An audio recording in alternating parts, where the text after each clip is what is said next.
अस्सलाम वालेकुम। Sports on के साथ मैं हूं इमरान सनाउल्लाह। नाज़रीन, पाकिस्तान की क्रिकेट टीम इस वक्त इंग्लैंड में मौजूद है और वहां पर प्रैक्टिस कर रही है। 4 T20 मैचेस इंग्लैंड के साथ पाकिस्तान के होंगे और उसके लिए भरपूर तैयारी के साथ इस वक्त इंग्लैंड में मौजूद है। इस पर आज के प्रोग्राम में हम बात करेंगे। पाकिस्तान और इंग्लैंड की सीरीज़ पर हम बात करने के लिए इस वक्त हमें स्टूडियोज़ में ज्वाइन कर लिया है इजहार बाजवा साहब ने। उनको वेलकम करेंगे। जी, थैंक यू। और इसके साथ साथ हमें ज्वाइन कर लिया है all the way from Leeds Chaudhary Irfan Zaheer साहब ने, जो कि स्पोर्ट्स ऑन के एंकर पर्सन है। चौधरी साहब, वेलकम। जी बहुत शुक्रिया इमरान, आपका और इजहार को भी सलाम जी, बहुत शुक्रिया। अच्छा इरफान जहीर साहब, आगाज़ हम आपसे ही कर लेते हैं। ये बताइए, वैसे तो आप कुछ दिन ही पहले पाकिस्तान से यूके गए हैं। यहाँ तो बहुत गर्मी है ठीक ठाक। आज रात को 10:30 बजे मैच होने जा रहा है, फर्स्ट T20 मैच पाकिस्तान और इंग्लैंड के खिलाफ। सबसे पहले तो ये बता दें, इतलात यही थी कि 75% जो है ना चांसेस यही थे कि बारिश होगी और ठीक ठाक होगी, जिससे मैच भी मुतासर हो सकता है। सबसे पहले ये बता दें कि वहाँ पर मौसम कैसा है? इमरान, रात को ऑलमोस्ट कोई 12-1 बजे के बाद ड्रिजल शुरू हुआ है और अभी नॉन स्टॉप कंटिन्यूसली बारिश इधर चल रही है। और ये जो प्रेडिक्शन जो 70% थी, अब वो 90% से अबव जा चुकी है। मोस्ट लाइकली अभी तक तो यही चल रहा है कि बारिश बिल्कुल जरा भी नहीं रुक रही। ड्रिजल थोड़ा स्लो जरूर होता है, फिर उसके बाद थोड़ी स्पीड अप हो जाता है, बट वो कंटिन्यूसली चल रही है। और प्रेडिक्शन भी यही है कि शायद जो मैच है वो ना हो सके।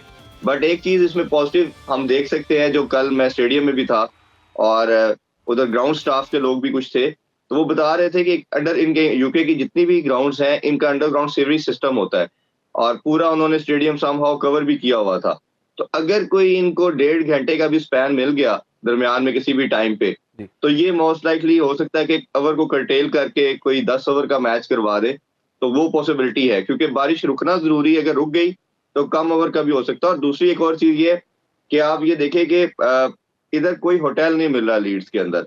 तमाम के तमाम जो यूके में लोग हैं वो सब इधर लीड्स ट्रैवल करके आ चुके हैं। इधर एक लोकल फेस्टिवल भी है, उसके भी काफी गहमा गहमी है। एक्स्ट्रा ऑर्डिनरी किस्म का रश है, जहाँ प्लेयर रुके हुए हैं। लोगों का एक बड़ा ठीक ठाक किस्म का बल्क उधर हमेशा खड़ा रहता है प्लेयर को देखने के लिहाज से। तो पाकिस्तानी प्लेयर की फॉलोइंग इधर बहुत ज्यादा यूके में। तो लोग तो चाह रहे हैं, हर बंदा दुआ कर रहा है इधर के मैच जरूर देखने को मिले। कल हमने देखा कि तमाम दोनों टीम्स की प्रैक्टिस भी हो रही थी। लड़के भी बड़े ईगर नजर आए, बड़े एक्साइटेड थे।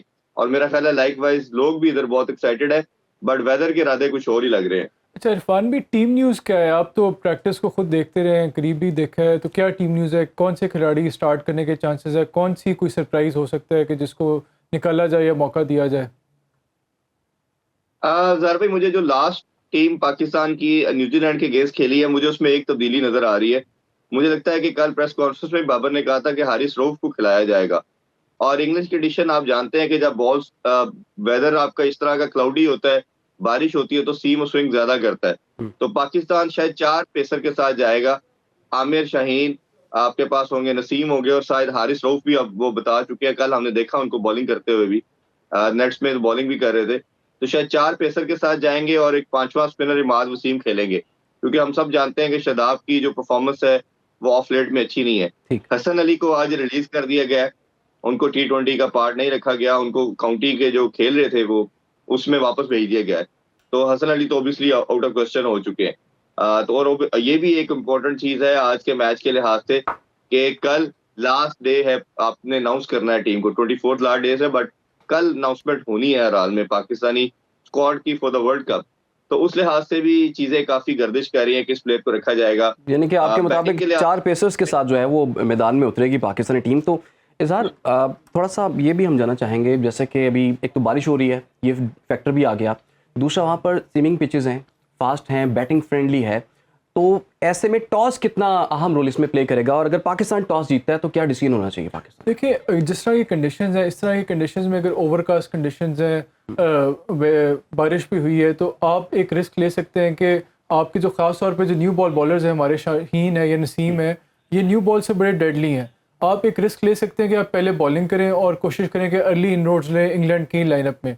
अदरवाइज वैसे जिस तरह की बैटिंग कंडीशन है, उसमें लोग तो प्रेफर करते हैं कि बड़ा टारगेट रखें और उसको डिफेंड करें। अच्छा इरफान, चूंकि आप वहाँ पे आपने देखा, कल सेशन भी आपने देखा था कि जो ट्रेनिंग सेशन चल रहा था पाकिस्तानी खिलाड़ियों का, तो कितना उनमें जोश नज़र आया। और आज की जो इंग्लैंड की कंडीशंस को देखते हुए, पिच की कंडीशन को देखते हुए, आपको क्या लगता है कितना एक हैंडसम टोटल होगा जो कि अगर कर लिया जाए तो मैच जो है पाकिस्तान के हाथ में रहेगा? देखिए, इंग्लैंड ने जो एक बेस्ट बॉल मॉडल का अडॉप्ट किया था, दुनिया को बिल्कुल ऑल टुगेदर क्रिकेट को चेंज किया इन्होंने, खासतौर पे 2017-18 के बाद से ऑनवर्ड, और 2019 का वर्ल्ड कप जीते, 2022 का ये फाइनल हमसे जीते हैं। और अगर हम थोड़ा स्टैट्स देखें तो अभी तक 29 मैचेस पाकिस्तान और इंग्लैंड के हुए हैं। जी। उसमें से 19 इंग्लैंड जीता, 9 हम जीते और 1 का कोई रिजल्ट नहीं आया। तो इनकी डोमिनेंस नजर आती है वाइट बॉल के अंदर, और खासतौर पे T20 में। पाकिस्तान का बाकी तमाम टीम से आप देखेंगे तो मोस्टली रिकॉर्ड हम देखेंगे अच्छा है, बट इंग्लैंड ने हमें हमेशा टफ टाइम दिया, और अपनी कंडीशन के अंदर तो ये और लिथल नजर आते हैं। अब पाकिस्तानी जो क्रिकेट का जो माइंड सेट है, हम कहीं ना कहीं जरा रुक जाते हैं। ओपनर की बात करें, नंबर 3 की बात करें, अभी एक और मसला है, 7वें ओवर से लेके हम 15वें ओवर तक रन नहीं करते। तो इंग्लैंड ने ऐसी क्रिकेट नहीं खेलनी, उन्होंने बॉल फर्स्ट से लेके आखिर तक आप पे अटैक करना है, आपको मारना है। तो आपने अपना माइंडसेट को चेंज करना है, एग्रेसिव अप्रोच को लेके आनी है। अब आप आजम खान को आपने इंडक्ट किया है, वो हिटिंग कर सकते हैं। फखर आपका एक ऐसा वाइटल प्लेयर है जो टोटल कर सकता है, बट अगर मेरा ख्याल है आज के मैच की बात करें तो पूरा मैच तो होता मुझे नजर नहीं आ रहा। अच्छा। बट अगर हुआ भी तो मेरा ख्याल है कि जो टीम टॉस जीतेगी वो चेज को प्रेफर करेगी, इसी वजह से कि टारगेट आपके सामने होगा और आपको आइडिया होगा कि कितने ओवर्स में हमने कितने रन्स करने हैं, तो उसकी प्रेफरेंस करेंगे। बट अगर आप एक टोटल की बात करें, अगर पूरा मैच को आप माइंड में रखें, तो मेरा ख्याल है कि ये 200 प्लस की विकेट है, क्योंकि बाउंड्री भी इसकी काफी शॉर्टन है। वो हम देख रहे हैं बाकी जो इंग्लैंड की ग्राउंड है वो इतनी छोटी नहीं है, लीड्स की ग्राउंड कंपैरेटिवली इसकी जो स्क्वायर्स हैं वो छोटे हैं, तो आपको बड़ा टोटल वैसे ही नजर आएगा। बड़े टोटल का मतलब यही है ना फिर इरफान ज़हीर के बॉलर्स की बड़ी ठीक ठाक जो है पिटाई होने वाली है। अच्छा बाजवा साहब ये बताइए, जैसे आयरलैंड में हमने देखा पाकिस्तानी टीम बड़ी अटैकिंग अप्रोच थी और उसमें हमने देख लिया कि 2-1 से वो हम सीरीज़ जीत भी गए। इंग्लैंड को आज मैच में पाकिस्तान की स्ट्रेटजी आपके ख्याल में क्या होनी चाहिए? जैसे कि इरफान भी बता रहे थे 7वें से 15वें ओवर तक जो है ना वो हम इतना स्कोर कर नहीं पाते, तो स्ट्रेटजी क्या हो? देखिए, पहले तो जिस तरह आयरलैंड से सीरीज़ जीते हैं वो भी बड़ी मेहनत करके जीते हैं। पहला मैच आयरलैंड से हार गए थे तो वो बड़ा उस टाइम शोर शराबा भी हुआ था और आईब्रोज भी रेज हुई थी, क्रिटिसिज्म भी हुआ था। तो लकीली उस गलती से जो पहला मैच हारे उसके बाद इन्होंने अप्रोच चेंज किया, टीम ने एक अटैकिंग अप्रोच अडॉप्ट किया। वैसे भी जिस तरह की मॉडर्न डे T20 क्रिकेट खेली जा रही है, ना सिर्फ T20 बल्कि तमाम फॉर्मेट्स है, ODI है चाहे टेस्ट है, सब में एक अटैकिंग अप्रोच अडॉप्ट किया जा रहा है। तो सेकेंड और थर्ड मैच में एक ऑल टुगेदर शिफ्ट आया माइंडसेट का, अप्रोच का। उसमें मैं क्रेडिट दूंगा जो फ़खर जमान की इनिंग्स थी, उससे बड़ा रोल प्ले किया। उसकी एक ऐसी इनिंग्स थी जिसमें उन्होंने सेकंड मैच में 80 के करीब स्कोर बनाया और सिर्फ 38 बॉल्स में, इस 70 स्कोर किया तकरीबन 38 बॉल्स में। वो एक सीरीज़ का टर्निंग पॉइंट था। तो उस अप्रोच को अडॉप्ट करते हो और उसी की कंटिन्यूटी में इंग्लैंड के ख़िलाफ़ भी आपको चाहिए कि एक फेयरलेस माइंडसेट से जाएं। अदरवाइज़ अगर आप कॉशियस अप्रोच रखेंगे तो इंग्लैंड ऐसी टीम है, वो तो आपको थोड़ा सा भी अगर उन्हें वीकनेस नज़र आए अगली टीम की तरफ तो वो आपको दबा देती है। लेकिन मेरे ख्याल में जो एक क्वेश्चन है या जो बड़ी डिबेटेबल चीज़ है जिस पर डिस्कशन हो रही होगी अभी, ये है कि जो इंग्लैंड की कंडीशंस है वो ऑल टुगेदर डिफरेंट कंडीशंस हैं जो वेस्ट इंडीज़ और US में वर्ल्ड कप में होंगे कंडीशन। तो उसको मद्देनजर रखते हुए एक तो ये चीज़ है कि आप ऐसी टीम आपने प्रेपरेशन, ये सीरीज हो तो प्रेपरेशन कर रही है वर्ल्ड कप पे, अब उसमें बॉलिंग कॉम्बिनेशन बड़ा ही मैटर करता है। बॉलिंग कॉम्बिनेशन जो वेस्ट इंडीज़ या अमेरिका में जिस तरह की कंडीशन है उसके एक डिफरेंट आपको बॉलिंग कॉम्बिनेशन चाहिए। उसमें आपको ज़्यादा स्पिनर्स चाहिए क्योंकि शायद थोड़े वहाँ पे स्लो ट्रैक होते हैं और इतना ज़्यादा जो मौसम है वो भी इतना ज़्यादा ठंडा नहीं होता।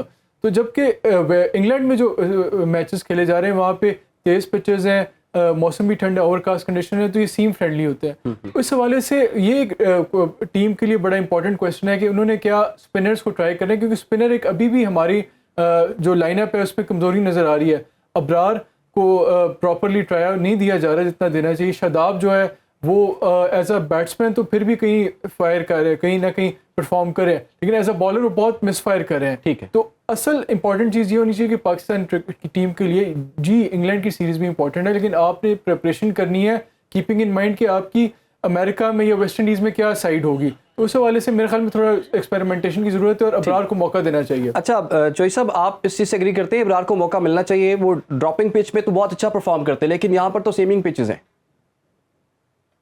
हाँ, देखिए अबरार को ओबियसली आप ट्राई तो कर सकते हैं, क्योंकि आप देख रहे हैं कि शादाब, जिस तरह इजहार ने भी कहा, वो अच्छा परफॉर्म नहीं कर रहे, और लेकिन मेरा ख्याल है कि उसके साथ भी चांस नहीं लेंगे। अब वो मॉडर्न डे क्रिकेट के अंदर आपकी टेक्नोलॉजी इतनी ज्यादा आ गई है कि किसी भी बॉलर को रीड करना मसला नहीं है। आप हार्डली 1-2 घंटे बैठ के उसके हाथ की मूवमेंट, उसकी फिंगर की मूवमेंट को आप देखेंगे तो आप उसको गेज कर लेते हैं।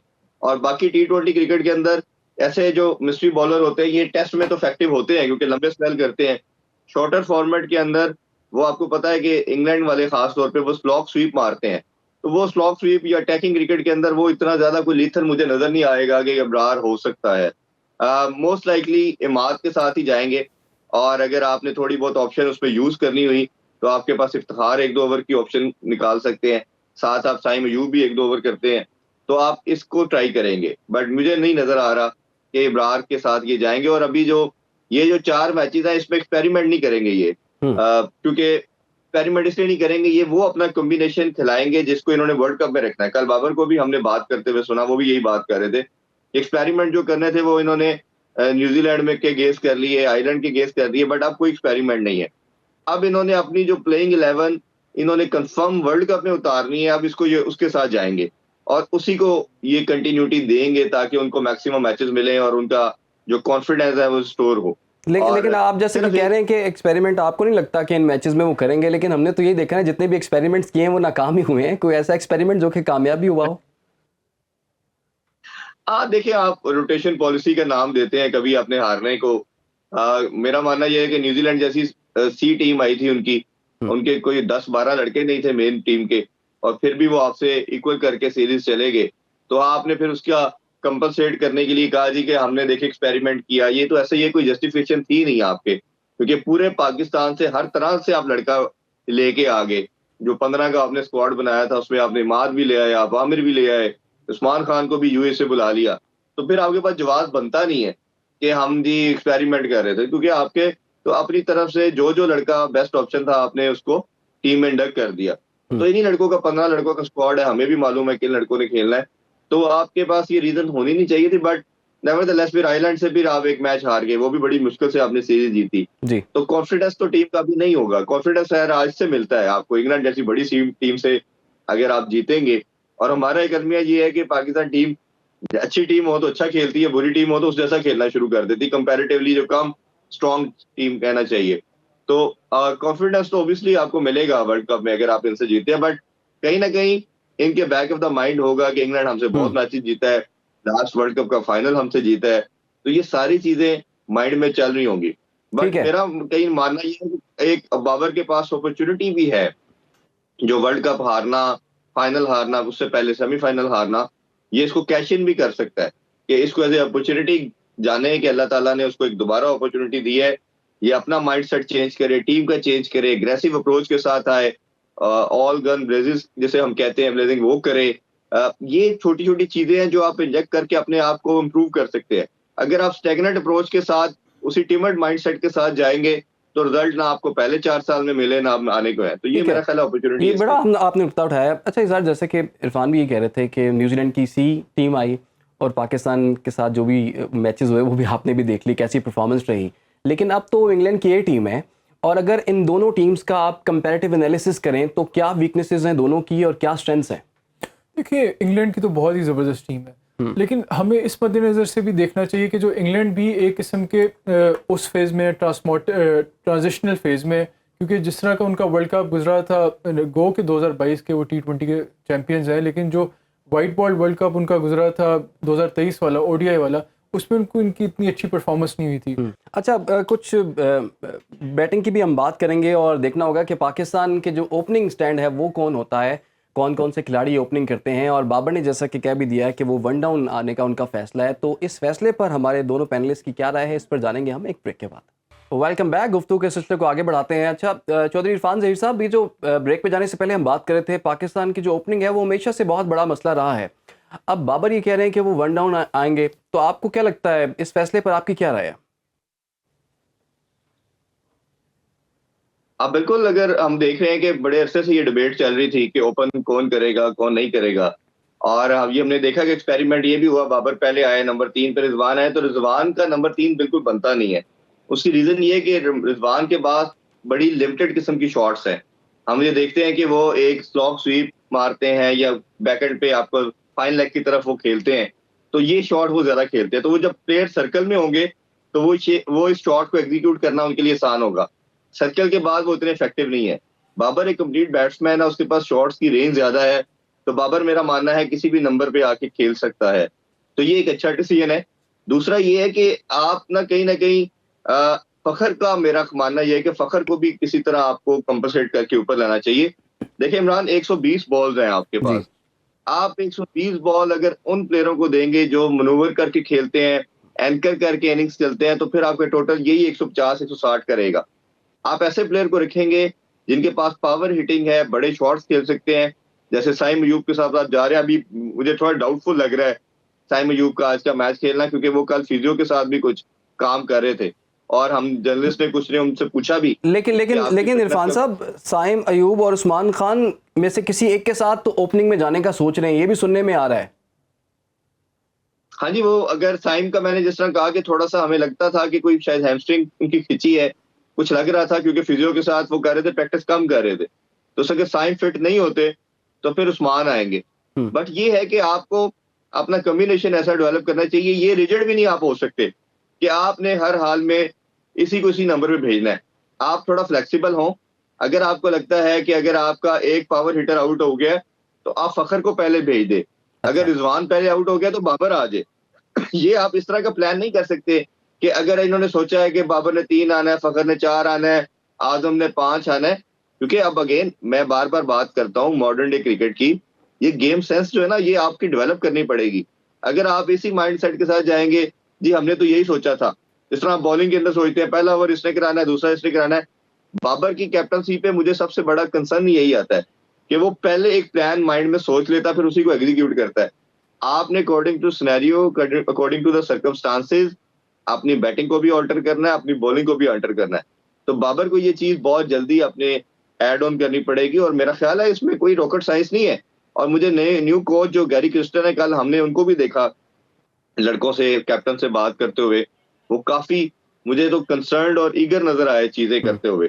तो जिस तरह का हम जानते हैं कि इस मॉडर्न डे क्रिकेट को वो बड़ी अच्छी तरह से जानते हैं, बड़ा एक वास्ट एक्सपीरियंस है उनका कोचिंग का, तो आई एम श्योर कि ये जो थोड़े बहुत हमें कहीं ना कहीं ये ग्लिचेस नजर आते हैं, इसको वो जरूर एड्रेस करेंगे। ठीक है। अच्छा इज़हार, मिडिल ऑर्डर भी तो पाकिस्तान का आपको पता है परफॉर्म नहीं कर रहा, और हम देख रहे हैं कि कोई हाई रन हमें वहाँ से भी देखने को नहीं मिल रहा, तो उसका कोई सीक्वेंस हमें तब्दील करने की ज़रूरत है, उसकी क्या स्ट्रेटजी होनी चाहिए? देखिए जिस तरह का हमारा भी करंट लाइनअप है, हमारे मिडिल ऑर्डर में भी ओपनर्स खेल रहे हैं जो ट्रेडिशनली, जिस तरह बाबर आजम है वो भी ओपन करते रहे हैं पाकिस्तान के लिए, फ़खर हैं वो भी ओपन करते रहे हैं, तो हमारे जो पहले 4 हैं, रिजवान कुछ अर्सा मिडिल ऑर्डर में आए हैं, वो भी ओपन करते रहे। जो प्रॉपर मिडिल ऑर्डर बैट्समैन है, इवन उस्मान को चांस दिया गया, वो भी टॉप ऑर्डर के बैट्समैन है, उन्हें भी मौका दिया। तो लास्ट मैचेस में जो हमने प्रॉपर मिडिल ऑर्डर के बैट्समैन नहीं खिलाए पाकिस्तानी, जबकि अभी जो सिचुएशन है, अब देखें जिस तरह अगर उस्मान को जिस तरह ये बात कर रहे हैं कि मौका देना चाहिए, और डेफिनेटली मौका देना चाहिए, क्योंकि न्यूजीलैंड जो आयरलैंड के खिलाफ सीरीज़ हुई है उसमें इन्होंने उस्मान को मौका नहीं दिया, साइम को मौका दिया। तो एक तो ये कंसर्न आ रहा है कि हमारे जो टॉप जो मिडिल ऑर्डर में ज़्यादातर वही बैट्समैन खेल रहे हैं जो ओपन करते हैं, और उसकी रीज़न ये है कि जो हमारा जो रिसेंट रन ऑफ फॉर्म है उसमें परफॉर्म ही वो बेहतर प्लेयर्स करें हैं जो टॉप ऑर्डर में, जिस तरह फ़खर ने है या PSL गुजरी है, रिजवान PSL में जो हमारे टॉप 4 जो टॉप स्कोरर्स थे, जो टॉप 4 में थे, जिसमें फ़खर था या साइम था, रिजवान था, उस्मान था, ये सारे, बाबर थे, ये सारे वही लोग हैं जो टॉप, फ़खर तो नहीं था सॉरी, लेकिन ये वो लोग हैं जो टॉप ऑर्डर में खेलते हैं। तो जो specialist middle order batsman, Irfan को मौका दिया है, इफ्तिखार भी हिट एंड मिस कर रहे हैं, तो असल में जो अभी सिचुएशन है इसमें आपको कोशिश करनी होगी कि जो इरफान है उसको मौका दें, इफ्तिखार है उसको मौका दें। अगर ये थोड़ा अच्छा परफॉर्म करेंगे तो आपका मिडिल ऑर्डर बेहतर हो सकता है। और T20 में एक जो हमारा कंसर्न आ रहा है वो ये भी कंसर्न आ रहा है कि जो हमारा टॉप ऑर्डर है वो बॉल्स बहुत ज़्यादा कंज्यूम कर लेते हैं। जब वो बॉल्स बहुत ज़्यादा कंज्यूम कर लेते हैं तो बैक एंड पे जो मिडिल ऑर्डर में प्लेयर्स आते हैं उनके पास बहुत थोड़ी बॉल्स होती हैं, बहुत थोड़े ही टाइम पीरियड में उन्हें ज़्यादा हिट करना पड़ता है। लेकिन अच्छी चीज़ ये है कि आज़म खान ने आयरलैंड के ख़िलाफ़ अच्छी परफॉर्मेंस दी है, इफ्तिखार ने भी एक कैमियो दिया है, तो उम्मीद है कि बैलेंस हमारा बेहतर होगा इंग्लैंड के ख़िलाफ़। अच्छा, लेकिन इरफान, जैसे कि आप भी ये बात कर रहे थे कि 7 ओवर से लेके 15 ओवर्स तक जो हमारा स्कोर है बड़ा स्लो चलता है, और ये वही टाइम है जिसमें जो मिडिल ऑर्डर है वो आ चुका होता है। तो आपको क्या नज़र आता है कि मिडिल ऑर्डर की क्या प्लेसमेंट होनी चाहिए और इसमें क्या नंबर्स होने चाहिए खिलाड़ियों के? देखिए ये इमरान, ये 90s या 20s का माइंडसेट है क्रिकेट के अंदर। जिस तरह ओडीआई के अंदर होता था 90s में या 20s में कि आप पहले मारें, फिर दरमियान में रुके रहें, फिर आखिरी 10 ओवरों में जाके आप अटैक करें। T20 भी जब स्टार्ट हुई तो ये माइंडसेट पाकिस्तान का इस तरह ही था। शुरू में मारता था, फिर हम दरमियान में रुकते थे, फिर एंड में आके कंपनसेट करने की कोशिश करते थे। बट बाकी टीमें भी समहाउ ऐसी क्रिकेट खेलती थी तब, और वो आपका टोटल 150 170 के दरमियान कोई होता था, बॉलिंग अच्छी है, आप जीत जाते थे। अब टीमों ने माइंडसेट चेंज कर दिया, गेम चेंज कर दिया। वो बॉल फर्स्ट से लेके आखिरी बॉल तक हिटिंग करते हैं, और अगर आपकी पहले बैटिंग है तो वो पहले ही इनिंग्स के अंदर मैच को वन साइडेड कर देते हैं। आपको भी ये रियलाइज करना है कि अब आपने मॉडर्न डे को अडॉप्ट करना है, क्योंकि अगर आप 160 70 80 की क्रिकेट खेल के आप तो आयरलैंड को नहीं रोक सके, वो आपके अगेंस्ट 180 करके, तो आप बड़ी टीमों के खिलाफ कैसे सोच सकते हैं कि वो आपको रोक पाएंगे। तो आपने भी वही क्रिकेट अडॉप्ट करनी है जो दुनिया में चल रही है। अडोप्टेबिलिटी नहीं लेके आएंगे तो आपको पहले भी कोई टाइटल नहीं मिला, आगे भी नहीं मिलेगा। आपने अपने आप को अल्टर करना है, चेंज करना है, और एग्रेसिव मोड में लेके आना है। और हमने पहले क्या कर रहे थे, हम पहले पावर प्ले में रन नहीं कर रहे थे। जब बाबर और रिजवान इकट्ठे खेलते थे और उसको आस्ता आस्ता गेयर अप करते थे, उसमें भी हमें रिजल्ट नहीं मिल रहे थे। फिर हमने क्या किया जी, पावर प्ले में जब साइम आया तो उसमें थोड़ा तेज खेलना शुरू किया, बट वो साइम आउट हो जाता, वो भी अपनी अपॉर्चुनिटी को उस तरह कैश इन नहीं कर पा रहा।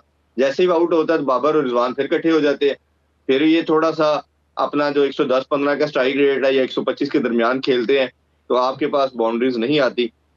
यही तो मैं बात कह रहा हूँ। उसका सोल्यूशन ये है कि आपने एट अ टाइम एक एंकर इनिंग्स करने वाला रखें, एक आप हिटर भेजे। अगर साइम आउट हो गया पहले तो आप उधर से फखर को भेज दे, अगर रिजवान आउट हो गया तो बाबर आ जाएगा, ताकि आपके दोनों एंड में से एक एंड तो एटलीस्ट तेज चलता रहे और आपका रुके ना। अदरवाइज एक ऑप्शन तो बस ये कि इनको अपनी शॉट्स अडॉप्ट करनी चाहिए, जो कि मुझे लगता है अब इम्पॉसिबल है।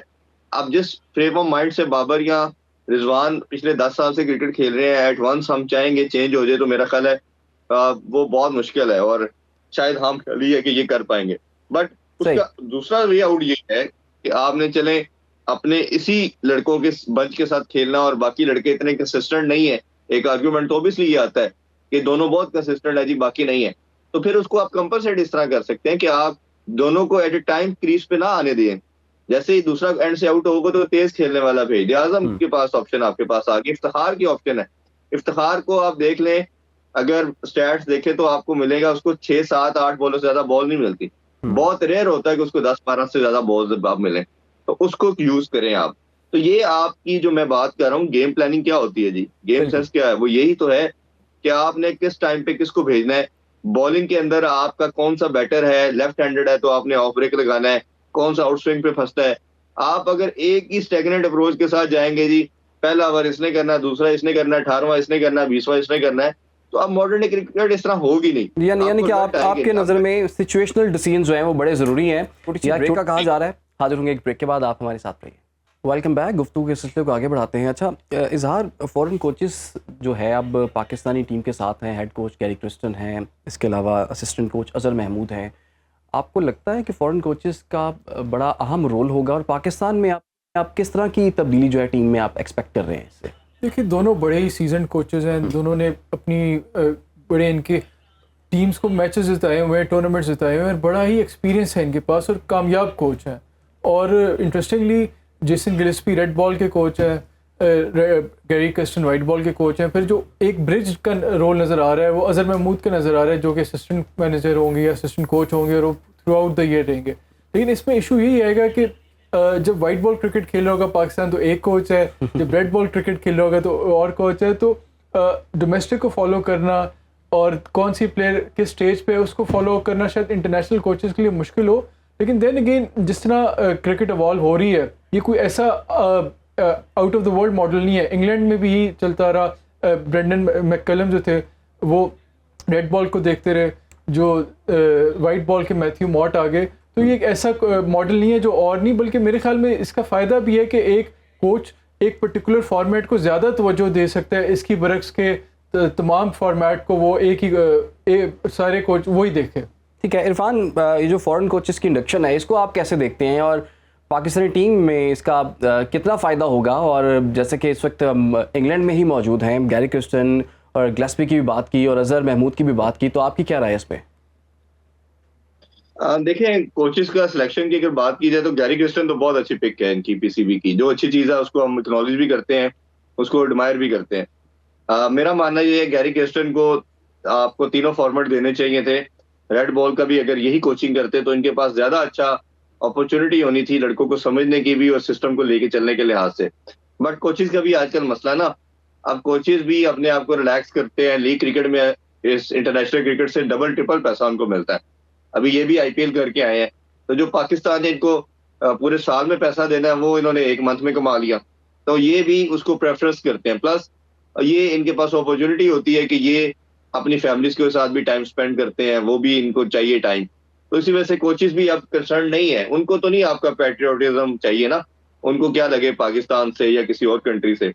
तो वो तो प्रोफेशनल है, उन्होंने अपने काम के चार्जेस लेने हैं। तो उनका तो यही कंसर्न होता है कि हमें एक सर्टेन जॉब दी जाए उस टाइम के लिए। तो ये वजह है कि वो फुल टाइम नहीं आते या तीनों फॉर्मेट नहीं देते। और बाकी रहा जो आपके असिस्टेंट कोचेस का मसला, मेरा ख्याल है इनका कोई खास ज्यादा रोल होगा नहीं। ये जो गोरा कोच आता है, मैंने मिकी आर्थर को 4-5 साल काम करते देखा है। ये 99% सारी चीजें अपनी तरफ से ही करवाते हैं। ये बाय फोर्स अपने डिसीजन को आपसे कंटिन्यूसली आपको एम्फोसाइज करते हैं कि इसको मानना पड़े, चाहे वो बोर्ड है, जी। चाहे कोई प्लेयर है, चाहे कोई पॉलिसी है, ये करवा के छोड़ते हैं। तो अजहर महमूद का जो मुझे रोल नजर आ रहा है वो सिर्फ यही नजर आ रहा है कि दोनों जो कोचेज हैं उनके अंदर कोई अगर कहीं हार्मनी क्रिएट करनी है, कोई मैसेज देना है, कोई बात करनी है, किसी लड़के को कम्युनिकेशन के अंदर कोई मसला है, तो वो शायद उस रोल की हद तक है।